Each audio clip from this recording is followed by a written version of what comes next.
Hello friends, welcome to Rankers Career Point. मैं हूं रवि। फ़िलहाल हम लोग बेसिक में काफ़ी कुछ टॉपिक पढ़ रखा है। आज का हमारा जो टॉपिक है वो हम लोग फ़िलहाल कैपेसिटर और इंडक्टर के बारे में पढ़ेंगे। चूँकि हमारा जो टारगेट है डीसी मैंने पढ़ा दिया है आपको, नेक्स्ट टारगेट हमारा एसी है। और एसी सर्किट पढ़ने से पहले हमें इन सारी चीज़ों के बारे में पता होना चाहिए। हमें अच्छे से मालूम होना चाहिए कैपेसिटर क्या होता है, इंडक्टर क्या होता है, इनकी थोड़ी बहुत प्रॉपर्टी से हमें वाकिफ़ होना चाहिए। तो हम यहाँ पे आपको पहले इंडक्टर और कैपेसिटर थोड़ा सा इंट्रोडक्शन दे करके उसको पढ़ाएंगे। और नो डाउट कि आपको जो आपका कैपेसिटर है और इंडक्टर है इसके बारे में हम डिटेल, कैपेसिटर के बारे में इलेक्ट्रोस्टैटिक्स फील्ड में जब इलेक्ट्रोस्टैटिक्स पढ़ेंगे वहाँ पे, और इंडक्टर के बारे में जब मैग्नेटिक सर्किट पढ़ेंगे तो वहाँ पे बहुत डिटेल चर्चा करेंगे। इनफैक्ट उनमें उनके टाइप्स वगैरह भी जो होते हैं वो सारी चीज़ें हम वहाँ पे देखेंगे। लेकिन यहाँ पे हम लोग एक छोटा सा जो है सेशन ले रहे हैं जिसमें इंडक्टर और कैपेसिटर के बारे में थोड़ा सा हम लोग चर्चा करेंगे शॉर्टली। और फिलहाल इसकी हेल्प से हम लोग एसी सर्किट्स को पूरा डील करेंगे। क्योंकि काफ़ी बच्चों की डिमांड है कि हम एसी सर्किट्स पहले लेकर के आएँ, तो हम एसी को पूरी तरीके से डील करेंगे।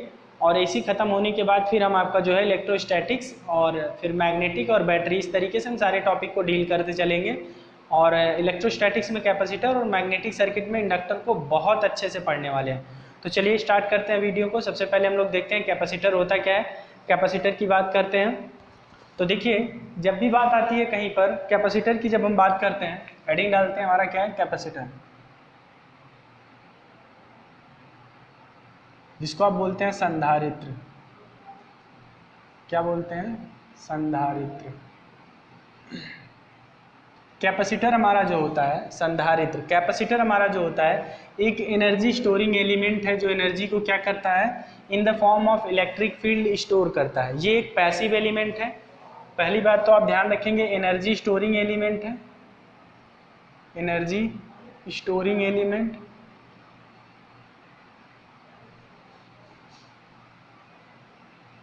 किस फॉर्म में स्टोर करता है? इलेक्ट्रिक फील्ड या वोल्टेज आप कह सकते हैं। कैसा कंपोनेंट है? पैसिव कंपोनेंट है। कैसा कंपोनेंट है? पैसिव कंपोनेंट है। नेक्स्ट आपको याद रखना है बाइलेटरल कंपोनेंट है, बाइलेटरल कंपोनेंट है। ठीक है ना। कैपेसिटर के बारे में ये दो तीन बातें आपको जाननी है। और ये जो एनर्जी स्टोर होता है ये डाइलेक्ट्रिक्स में स्टोर होता है। इसके मतलब कैपेसिटर बनाने के लिए हम लोग दो मेटेलिक प्लेट्स लेते हैं और इसके बीच में कुछ डाइलेक्ट्रिक फिल करके रखते हैं। डाइलेक्ट्रिक यहाँ पे हम लोग फिल करके रखते हैं। ये हमारे पास प्लेट्स हैं और ये हमारा क्या है, डाइलेक्ट्रिक है। इसका जो फिलहाल प्लेट का एरिया होता है उसको हम लोग ए से डिनोट करते हैं, और जो इसके बीच में प्लेटों के बीच में डिस्टेंस जो होता है उसको डी से डिनोट करते हैं। और इस कंप्लीट कैपेसिटर का जो कैपेसिटेंस आता है, अभी कैपेसिटेंस के बारे में बताएंगे, एप्सिलॉन ए बाई डी होता है। Epsilon A by D, where epsilon is equal to permittivity. Epsilon को हम लोग लिख सकते हैं, epsilon is equal to epsilon not epsilon R. Epsilon not आपका एब्सोल्यूट परमिटिविटी है, एप्सिलॉन आर रिलेटिव परमिटिविटी है। इसकी वैल्यू जो होती है 8.85 इंटू 10⁻⁻12 फैरेड पर मीटर होता है। ठीक है ना। एप्सिलॉन आर की वैल्यू 1 होती है एयर के लिए, तो ये बात आप ध्यान रखेंगे। अब यहाँ पे देखिए कैपेसिटेंस जो होता है, कैपेसिटेंस जो होता है किसी भी कैपेसिटर का, वो एरिया, क्रॉस सेक्शन एरिया के डायरेक्टली प्रोपोर्शनल होता है। और जो दोनों प्लेटों के बीच की डिस्टेंस होता है, जो प्लेटों के बीच की डिस्टेंस होता है उसका इन्वर्सली प्रोपोर्शनल होता है। ये आपको ध्यान में रखना है। एक कैपेसिटर के टर्म में इन सारी बातों को आपको ध्यान में रखना है कि कैपेसिटर एक्चुअली होता क्या है। ठीक है ना।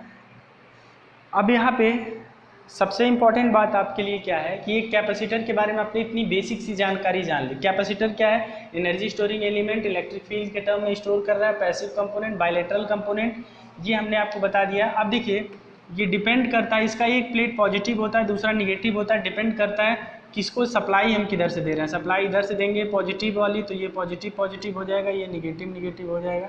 उधर से देंगे तो वो पॉजिटिव, ये निगेटिव। ठीक है ना। तो ये एक बाइलेटरल एलिमेंट है। इसको आप ध्यान में रखेंगे। कैपेसिटेंस चेंज करना है तो कैसे चेंज होगा। अब मैं आपसे बात करूंगा कि कैपेसिटेंस क्या होता है। कैपेसिटेंस, कैपेसिटेंस जिसको आप बोलते हैं धारिता, इसकी यूनिट क्या होती है भाई? इसकी यूनिट होती है फैरेड। क्या होती है यूनिट? फैरेड। ठीक है ना, आप इसको हिंदी में लिखते हैं फैरेड। ध्यान रखिएगा, कैपेसिटेंस की जो यूनिट होती है वो क्या होती है? फैरेड। अब देखिए कैपेसिटेंस होती क्या है। Capacitance is the property of capacitor which oppose the sudden change in voltage. Capacitor जो होता है ये किसी भी कैपेसिटर की प्रॉपर्टी होती है जो उसमें होने वाले सडन चेंज इन वोल्टेज का क्या करता है? अपोज करता है। इसको हम लोग C से डिनोट करते हैं। यूनिट जो होती है इसकी वो फैरेड होती है, मैंने आपको बता दिया। यूनिट क्या होती है? फैरेड होती है। और C इज इक्वल टू आप ऐसे लिखते हैं, C is equal to epsilon A upon D, ये फॉर्मूला होता है। किस तरीके से कैपेसिटर का कैपेसिटेंस किसी भी जो आपका कैपेसिटर है उसके प्लेट्स के डिस्टेंस एरिया पे किस प्रकार निर्भर करता है, ये आप इस फॉर्मूले से देख सकते हैं। ठीक है। दूसरी चीज़ और ख़ास बात क्या है कि जो कैपेसिटर का सिंबल होता है, सिंबल कैसे दिखाया जाता है? कुछ इस तरीके से हम लोग कैपेसिटर को डिनोट करते हैं ऐसे। ठीक है ना, ये कैपेसिटर का सिंबल होता है, इसको हम लोग ऐसे डिनोट कर रहे होते हैं। अब ध्यान दीजिएगा कि कैपेसिटर के थ्रू जो वोल्टेज होता है, करंट होता है, इसकी हम लोग बात करेंगे। वोल्टेज और करंट क्या होता है कैपेसिटर के थ्रू, तो हम सबसे पहले बात करेंगे voltage across the capacitor and current across the capacitor. Voltage across the capacitor, voltage बात कर रहे हैं, सीधे हम कैपेसिटर की ही बात चल रही है तो ऑब्वियस सी बात है उसी के अक्रॉस होगा। तो वोल्टेज की हम बात करेंगे तो वोल्टेज क्या होता है भाई? वोल्टेज क्या होगा? VC is equal to 1/C integration of I dt। ये कैपेसिटर के क्रॉस का वोल्टेज है। करंट क्या होगा? कैपेसिटर की करंट क्या होगी? Current I is equal to C dV/dt होगा। ठीक है ना। सडन चेंज इन करंट का अपोज करता है, सडन चेंज इन वोल्टेज का अपोज करता है, ये बात आप ध्यान रखिएगा। एनर्जी क्या होगी? Store energy. जो स्टोर एनर्जी कितना स्टोर करेगा? Store energy E is equal to हम लोग लिखते हैं हाफ CV²। क्या लिखते हैं? Half CV²। जूल में कोई दिक्कत नहीं है, आप जूल में इसको मेजर करिए। ठीक है ना, हाफ CV²। ये बात हमें समझ में आ गई स्टोर एनर्जी के बारे में इसके। तो हमने क्या क्या देखा? एक कैपेसिटर का जो है हमने इतने पॉइंट्स हमने देख लिए फिलहाल जो बहुत ही इंपॉर्टेंट है एग्जाम पॉइंट ऑफ व्यू से हर जगह। अब इन सब का छोटा छोटा डेरिवेशन भी होता है तो हमें डेरिवेशन पे नहीं जाना है, और जब हम इसकी डिटेल चर्चा करेंगे इलेक्ट्रोस्टैटिक्स में तो वहाँ पे जितनी बातें हो सकती हैं वो सब मैं आपको बताऊँगा। और अभी सबसे इम्पॉर्टेंट बात यहाँ हम देखेंगे कि अब अगर कैपेसिटेंस का हमें कनेक्शन करना है, कॉम्बिनेशन करना है, तो कितने तरीके के कॉम्बिनेशन कैपेसिटर के पॉसिबल हैं। Series combination, parallel combination, mix combination. ठीक है ना, तो वो पहले हम लोग देखते हैं। स्टार डेल्टा फॉर्म में भी इनका कनेक्शन होता है, तो पहले हम लोग कॉम्बिनेशन आप इसका जो है हम लोग देखते हैं। और इसमें बहुत सारी इंपॉर्टेंट बात आप ध्यान रखिएगा। इंपॉर्टेंट बातें क्या है कि जो कैपेसिटेंस का कैपेसिटिव रिएक्टेंस होता है, क्या? कैपेसिटिव रिएक्टेंस, ये भी ध्यान रखिएगा। उसको हम लोग XC से डिनोट करते हैं, 1/ωc होता है। क्या? J भी लगा होता है तो हमें J से नहीं मतलब है, मैग्नीट्यूड की बात कर रहे हैं। 1/ωc। ठीक है ना। XC, ओमेगा की वैल्यू क्या होती है? 2πfc होता है। ठीक है ना, 2πfc होता है। अब यहाँ पे आपको ये चीज़ ध्यान रखना है, किसी भी कैपेसिटर में करंट तब तक फ्लो होती है जब तक उसके क्रॉस वोल्टेज में रेट ऑफ चेंज होता है, मतलब वोल्टेज में कंटिन्यूअस परिवर्तन हो रहा है, मतलब एनर्जी स्टोर हो रही है या डिस्चार्ज हो रहा है, मतलब कैपेसिटर चार्ज हो रहा है या डिस्चार्ज हो रहा है, तब तक ही उसमें करंट फ्लो होगा। अगर एक बार कैपेसिटर कंप्लीटली फुल्ली चार्ज हो गया तो उसके क्रॉस से करंट फ्लो क्या हो जाता है? रुक जाता है। मीन्स एक कैपेसिटर डीसी को ब्लॉक कर देता है। कैपेसिटर क्या कर देता है, डीसी को ब्लॉक कर देता है। तो ये चीज़ आपको ध्यान में रखना है। क्यों ब्लॉक कर देता है, क्योंकि कैपेसिटर की जो फिलहाल कैपेसिटर का जो रिएक्टेंस होता है वो इनफाइनाइट हो जाता है डीसी पे, क्योंकि डीसी की फ्रीक्वेंसी 0 होती है। और एसी पे चूँकि कंटिन्यूस चेंज इन वोल्टेज मिलता रहता है, तो इसलिए एसी पर कंटिन्यूस जो है करंट फ्लो होता रहता है सर्किट में। तो ये पॉइंट्स आपको ध्यान में रखना है, बहुत इंपॉर्टेंट पॉइंट है, इसमें आपको कोई कन्फ्यूजन नहीं होना चाहिए, ठीक है ना। तो कैपेसिटर के बारे में हमने इतनी बातें देख ली हैं। अब इसके बाद कैपेसिटर और चार्ज और कैपेसिटेंस, चार्ज वोल्टेज और कैपेसिटेंस में एक फार्मूला आप और याद रख लीजिए, बहुत ही इंपॉर्टेंट फार्मूला हो सकता है ये, Q is equal to C V, Q is equal to C V, ये भी एक बहुत इंपॉर्टेंट फार्मूला है, ठीक है। अब चलते हैं कनेक्शन ऑफ, अब मैं बहुत ज़्यादा इसमें डिटेल में नहीं जा रहा हूँ, इसके टाइप और सारी चीज़ें इसमें मैं नहीं बता रहा हूँ। रीज़न है कि अभी हम लोग कैपेसिटेंस के बारे में, कैसे इसके डाइलेक्ट्रिक मीडियम को चेंज करते हैं तो क्या चेंज आता है, ये सारी चीज़ें हम जब हम लोग इलेक्ट्रोस्टैटिक्स पढ़ेंगे तो उसमें मैं डिटेल चर्चा इनके बारे में करूँगा। तो उसके लिए अभी आपको कंफ्यूज नहीं होना है, बस अभी आपको सिर्फ और सिर्फ इसके ये कुछ इम्पॉर्टेंट पॉइंट ध्यान में रखने हैं। अभी मैं चलता हूँ फिलहाल कनेक्शन ऑफ कैपेसिटर की बात करता हूँ कि कहाँ कनेक्शन ऑफ कैपेसिटेंस। चलिए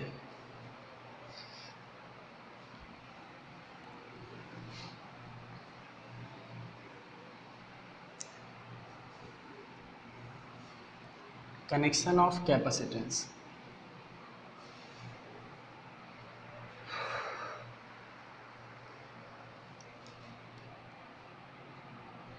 कनेक्शन ऑफ कैपेसिटेंस। तो सबसे पहला है सीरीज, ध्यान दीजिएगा, सीरीज मतलब श्रेणी।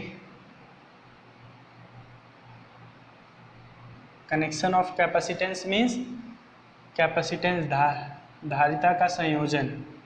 तो हम लोग 3 कैपेसिटर लेंगे जिसको सीरीज में जोड़ेंगे। सीरीज कनेक्शन क्या होता है, अब इसके बारे में मैं बार बार रिपीट नहीं करूँगा, आपको अच्छा नॉलेज हो जाना चाहिए कि सीरीज कनेक्शन क्या होता है और शंट कनेक्शन क्या होता है। मान लीजिए ये C1 है, ये C2 है, ये C3 है, यहाँ पे कोई वोल्टेज लगा हुआ है दैट इज़ V, यहाँ पे वोल्टेज होगा V1, यहाँ होगा V2, यहाँ होगा V3, और मान लीजिए इसका जो इक्विवेलेंट कैपेसिटेंस होगा वो होगा C इक्विवेलेंट। तो आप बताइए C और V में क्या रिलेशन मिलेगा। चूँकि यहाँ पे आप लिख सकते हैं, चूँकि सीरीज में वोल्टेज डिवाइड होता है तो V इज इक्वल टू लिख सकते हैं V1 plus V2 plus V3 लिख सकते हैं। तो आपको मैंने अभी पढ़ाया कि V is equal to 1/C integration of I dt। तो इसमें जो करंट जाएगी I वो तो सब में सेम जाएगी। तो हम यहाँ लिखेंगे, अगर ये टोटल वोल्टेज है तो यहाँ पे हम क्या लिखेंगे 1/C equivalent total capacitance integration of total current I dt। V1 की जगह पे क्या लिखेंगे 1/C1 करंट तो वही है dt। V2 की जगह पे क्या लिखेंगे 1/C2 integration of I dt। V3 की जगह पे क्या लिखेंगे 1/C3 integration of I dt, ठीक है ना। तो हम उठा के सारी वैल्यू यहाँ पे पुट करने वाले हैं, is equal to 1/C1 integration of I dt plus 1/C2 integration of I dt, similarly 1/C3 integration of I dt। अब देखिए I dt ये सब कैंसल आउट हो जाएगा। कैंसल आउट कैसे हुआ, यहाँ I dt हमें इधर से कॉमन ले लेना पड़ेगा। तो हमारे पास फॉर्मूला क्या बचेगा 1/C equivalent is equal to 1/C1 plus 1/C2 plus 1/C3। Means आपको इम्पॉर्टेंट पॉइंट क्या याद रखना है कि कैपेसिटेंस का जो कनेक्शन होता है, जो कैपेसिटेंस का कनेक्शन होता है वो रेजिस्टेंस के कनेक्शन का जस्ट अपोजिट होता है। रेजिस्टेंस में सीरीज में जोड़ने पे simply R equivalent is equal to R1 R2 और R3 देखने को मिलता है, जबकि यहाँ क्या देखने को मिल रहा है, यहाँ पे देखने को मिल रहा है 1/C equivalent is equal to 1/C1 C2 और C3। ये सीरीज कनेक्शन हो गया। दूसरा पैरेलल में नो डाउट जस्ट अपोजिट, अगर सीरीज में अपोजिट हुआ है तो पैरेलल में भी अपोजिट होना ही होना है, मस्ट है।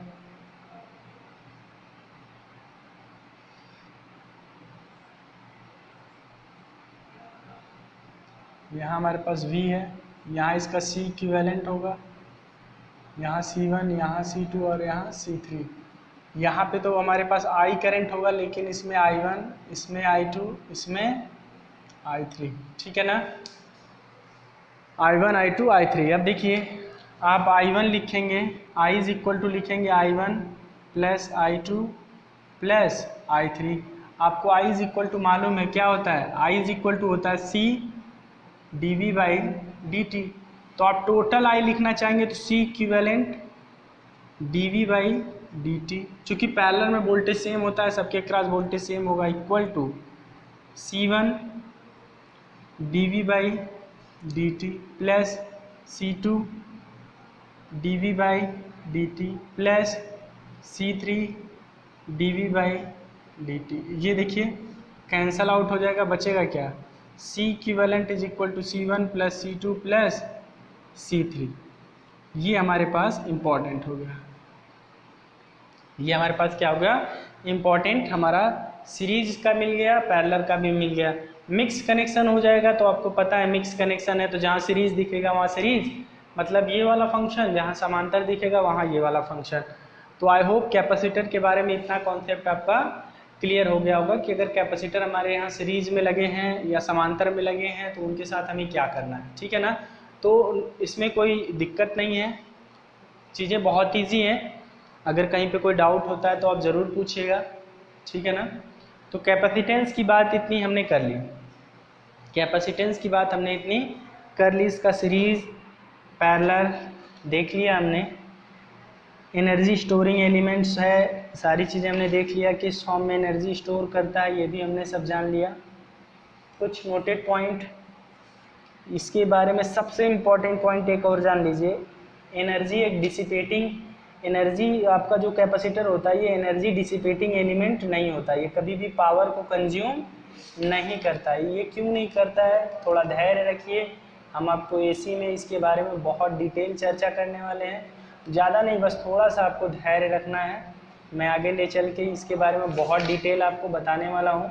सो नो डाउट आपका पूरा कन्फ्यूज़न क्लियर हो जाएगा कि एक इंडक्टर या कैपेसिटर क्यों कोई पावर को कंज्यूम नहीं करता है। कैपेसिटर जैसे है वैसे इंडक्टर भी है, पावर वो भी कंज्यूम नहीं करता, तो ये चीज़ आपको थोड़ा सा ध्यान में रखना है। तो हमारा फ़िलहाल कैपेसिटर के बारे में इतनी बातें याद रखनी है, कैसे सीरीज़ कॉम्बिनेशन रेजिस्टेंस का उल्टा होता है, पैरेलल कॉम्बिनेशन रेजिस्टेंस का उल्टा होता है। तो आई होप आपको ये सारी बातें क्लियर हुई होंगी। अगले लेक्चर में हम लोग इंडक्टर के बारे में देखेंगे, कैपेसिटर हमारा यहीं पे हम डन करते हैं। अभी कैपेसिटर के बारे में बहुत सारी बातें हैं, इलेक्ट्रोस्टैटिक्स में चर्चा करेंगे कि कैसे हम उसके बीच के डाइलेक्ट्रिक मटेरियल को चेंज कर दें तो कैपेसिटेंस चेंज हो जाता है, सारी बातें हम करेंगे। तो फिलहाल आज के लिए इसमें इतना ही, फिर मिलते हैं। अगर वीडियो पसंद आ रहा हो तो वीडियो को लाइक, शेयर और चैनल को सब्सक्राइब करना ना भूलिए। Thank you so much.